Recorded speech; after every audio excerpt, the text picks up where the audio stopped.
Hey everyone! Today we're going to be doing another Sims roleplay, me and Tete. So this time I'm going to be roleplaying Joel, and Tete is going to be roleplaying the Golden Age Lois from the Superman comics.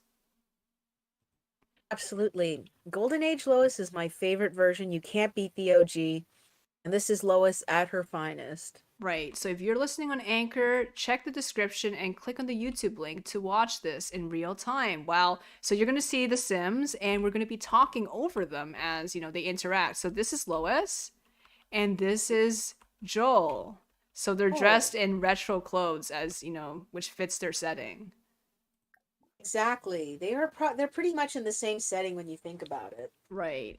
And I think the context of this meeting is that they're in a park and they're going to be just randomly talking.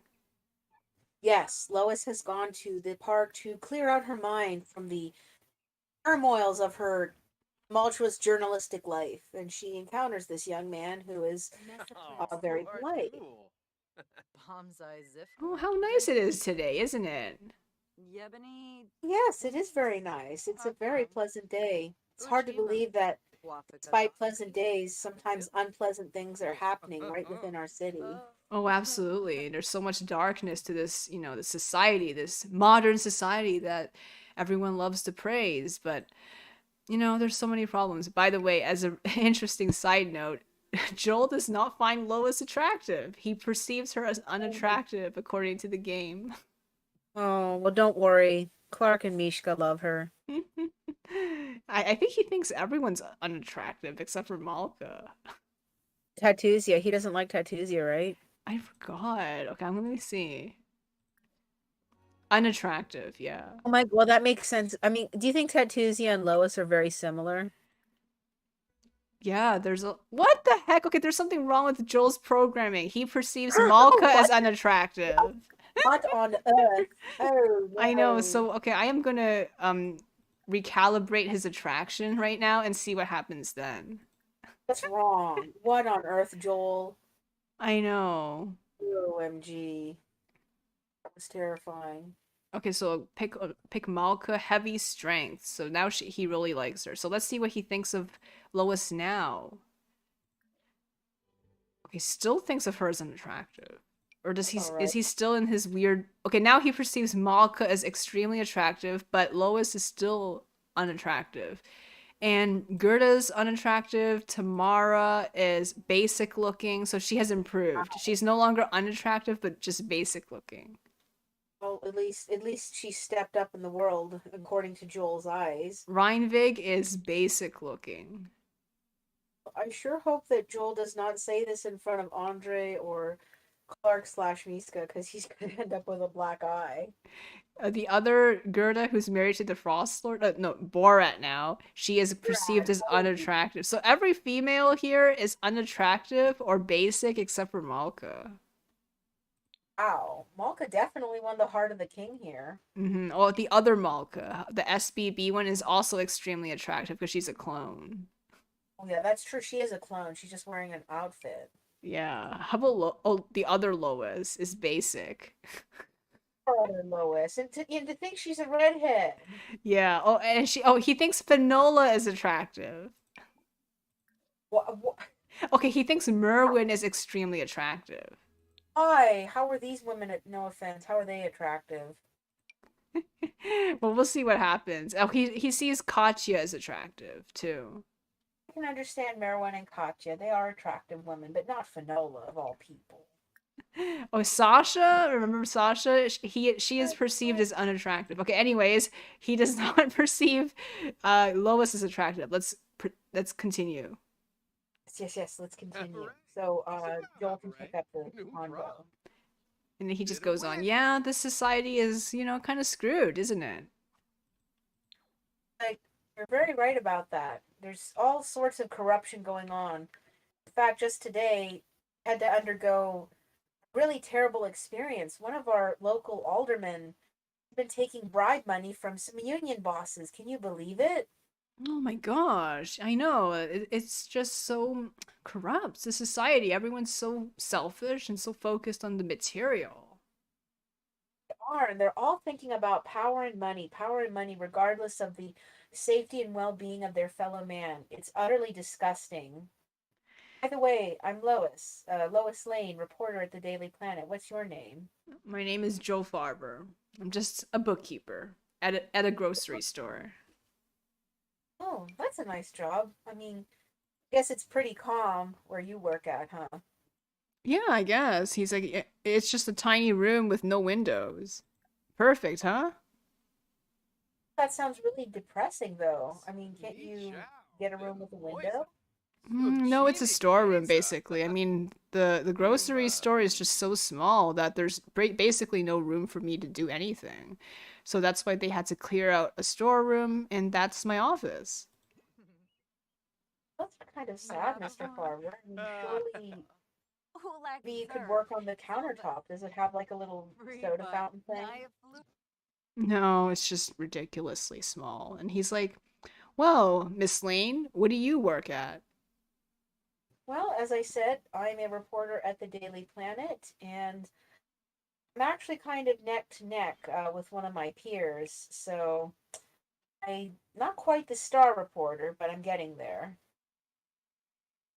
I see. You're quite great at your work, aren't you? Oh, I wouldn't say I'm great, but I'm determined. That's the thing. And that's the whole thing about being in the journalistic business. You have to be very tough, very determined, and very ambitious. And I'll tell you, sometimes it's hard to get a scoop because somebody's bound to steal it from you. That's true. So, what do you think is the most tough part of being a reporter? Do you think it's the fact that you have to compete with people to get scoops? No, not really. I mean, that in itself is probably the most challenging thing I would say, but what really has me is Simzay. is the dangers of it all, especially when you're trying to expose people in power or you're sent on assignment. You never know what'll happen. I used to think that I would just be stuck behind a, typewriter getting information, but I've had all sorts of crazy things happen to me. I've been kidnapped a few times, shot at, nearly poisoned, locked in a safe one time. I mean, it is a very, very perilous business. I'm not sure why people would say it's an easy job. Hmm. And then suddenly in The Sims, Joel has suddenly switched into his Speedo. Very random, very Sims. I'm switching him back because he wants to go to the river to swim because he's addicted to swimming as a merman. The merman. But yes, Joel continues. That's true. He's like, there's many risks. He's like, but is that how you believe, journalism should be like? You have to take so many risks? I thought journalism was just basically reporting the truth. I guess you're taking the truth quite literally, aren't you? Exposing people. Well, the truth comes at a very high price and at a very high risk. The people have to know the truth. I mean, we let these we let these son of a guns get away with anything they want. I mean, think about the society and world we'll have. I mean, everything would fall apart. Everything would fall under a terrible oppression. But we have to fight against it. I guess it's more of a fight for the truth. It's a battle for truth, a battle against the establishments, as my father would say. I see. Joel is quiet for some time. By the way, they're taking a picture in The Sims, Oh, it's so retro. I love it. which symbolizes their growing friendship. He's like, I find Oh, that very admirable, Miss Lane, but at the same time, do you think it's also a little bit futile and maybe a bit selfish too? Because why are you pursuing it? Surely there must be another reason why you are pursuing it, not just because of the goodness of your heart. like, well, I suppose in the beginning it was all about the goodness of heart. It was more of a being driven by a conviction, I guess. I've been raised that way, always to try to do the right thing no matter what, even if it risked everything, because sort of balances out everything in the end. But got to admit, I do have some ambitions to become famous and possibly get inside these establishments to clean them up. Purple. Hmm. He just is very thoughtful for a while. And then he looks at Lois a little bit more carefully, and he says, but isn't it, not fair to your family and friends that you're always putting yourself in so much risk? What if someone can't save you? Then, your family and friends will be missing you. Uh, I'll be honest, Joel. I don't have family. I sort of left where I was from a long time ago and tried to come back. It was too late. They were already gone. Um, didn't spend enough time with them. I kind of let work consume me, and I guess now all I have is work left. And as for friends, I don't know. It's hard to tell who's a real friend and who's not. I mean, there are people whom I think are my friends, but they turn around and do something behind my back. So I can't trust anyone really but myself, Joel. And it's kind of a tough and lonely road, but if I'm lonely, might as well take risks, right? I mean, who's going to miss me? Joel is quiet for a while because, these words weigh heavily on his conscience, because he's also a very lonely person who has family and friends, but he always feels disconnected with them.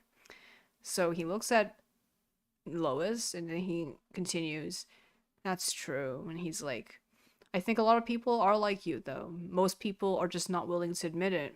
They want to put up a front of being so happy and having so many family and friends, but even if they do have family, if they really love them, so many family members don't actually care who you are. They only care about who they think you are. She says, that's true, Joel. Got to admit, I don't know if I had too much of that with my folks, but I guess I just, maybe it wasn't so much who they thought they were, but rather what I thought they were.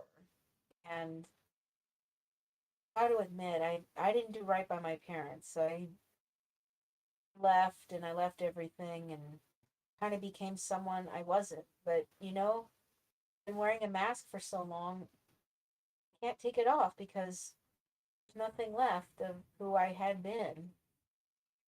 Mm-hmm. And then Joel just looks at her sadly and he says, I think a lot of people have similar experiences. Even those of us who are not in the spotlight, even someone like me, just in this tiny little warehouse room. Well, would you say that you are yourself, Joel? He's like, I don't know. What do you mean? I mean, to whom? Whose perspective are you talking about? My To parents? yourself, To no one else. myself? Well, yes, to yourself, no one else. I mean, that's what should matter because if your parents don't care about who you are, then all that matters is that you're accountable to yourself. That's something I've had to do, but I really haven't collected on it yet. But I'll tell you, there's some happenings going on that I might be proving myself sometime pretty soon. That's wonderful. And then he says, I think I am true to myself, but the idea of a self itself may be problematic. We don't really know when the self begins and when the other starts, do we? The more I go through life, the more I think you're right. But has to be something. There has to be something that we can do, some sort of big action or great deed that we're meant for, and it'll define us, or rather, it'll force us to realize who we are, not just the mask we wear or kind of mask we mold because society says this is the perfect mask to wear. Hmm. And then Joel thinks about it and he says, well, I think it depends. It's just so, everything about life is so, you know, it's so subjective. How can we really determine if there really is a path? And if there is one, I mean, it depends on what that person wants. She says, I guess that's why you have to decide what you want. Have you decided what you want out of life, Joel? No, not really. I think for now, I just like being small and just having everything really simple. I don't like big dramatic things. I don't really care about taking risks. I rather just stay in that little storeroom and, be happy with what I have. She says, she thoughtfully pauses and she bites her lip. No, I think I I wish I could be in that position because I think maybe you have found true happiness, haven't you? In a way, because you sort of found the answer to the question. He's like, I don't know if I have. I mean, what is happiness? Does it just mean the absence of pain? But what if you're so numb that you don't even feel much anymore? So, what is happiness? I think happiness is a sense of joy, it's a sense of peace, it's a sense of belonging, it's a sense of knowing that you're significant, something admirable, whether that is a cause or a person. Hmm. Well, I don't know. I think I'm pretty admirable because I'm actually happy with what little I have, and a lot of people are not happy. And then he just kind of stops. Wait, I'm contradicting myself. I said I don't know what happiness is, but yet I defined myself as happy. So I just fell into the societal emotional shorthand. We still don't know what happiness is, but so many people claim to be happy. Oh, maybe happiness is subjective. I mean, I think I know what happiness is and I want to find it. And I don't know if I really will find it, but maybe I'll find it if I stop living for something besides myself. Hmm. And Joel thinks about it. Maybe that's true. He's like, yeah, I guess it just depends. And well, do you think you're living for yourself when you try to expose what is happening? You know, all these corrupt people. Are you doing it for yourself, or are you doing it for, these faceless people called the public? So does that count as living for someone else, even though there is no particular person you're living for? No, articulated it very perfectly because many times I often feel like that. It's kind of what made me, it's my path in my career. Really my path, but my drive for it. Lim. I Mm-hmm. Oh, think maybe I'm not. I think maybe it's all devolved into my own ambition. And that has me scared because I want to do right by the people. I have to not think them as a faceless public or just ungrateful cynics. I have to think of something bigger. Sort of why in a few months I'll be heading overseas to do something. Let's just say it's going to test the mettle of my character. I see. That sounds like a very big thing. I wish you the best of luck. By the way, in The Sims, it says Joel has noticed that Lois's eyes are lingering on him more and more. There's an intensity to their stare, with their attention fixed squarely on Joel, and this may be the chance to move things into a more intimate direction. Is Joel gonna accept Lois's advances or ignore her? Lois finds Joel fascinating, but she's not interested. Um, she's too focused on her work, and she wants to give Joel a little scoop on something she finds very funny and ridiculous. What is that? Maybe Joel should ask her. What are you shooting at me that look for? Well, I was just thinking of something hilarious and thinking, there's no harm if I tell you this because honestly, I think it's rubbish. You know what my next assignment is going to be? Well, What is it? my top assignment, as my editor would call it. You know what I'm going to be doing, Joel? I can't imagine. It's ridiculous. You're going to laugh. It is the most Hmm. stupid thing. It is an absolute farce. They're taking me for a fool, but I'm going to the USSR in the next 2 months. Oh, to do what? You know why? You know why? Is it about some diplomacy thing? No. No, it's not. They're sending me there to cover a story that apparently these brilliant Soviet scientists have created some sort of, I don't know, super performing human being who can do things like crush metal with his bare hands like it's paper and uh, lift great things like, I don't know, a train or a tank like you and I would lift a crate full of bananas or something. And here's the kicker. here's the real kicker that just has me seething with rage. Like, how stupid can people think they are? They say that this idiot can fly. Fly, like, how? Is he going to fly with wings? Is he going to fly with a jetpack? I mean, no, because according to different sources, including, well, right now, you know that the USSR has been having tensions with another country. They claim that he just simply floats and soars in the sky. Like, how stupid is that? Hmm.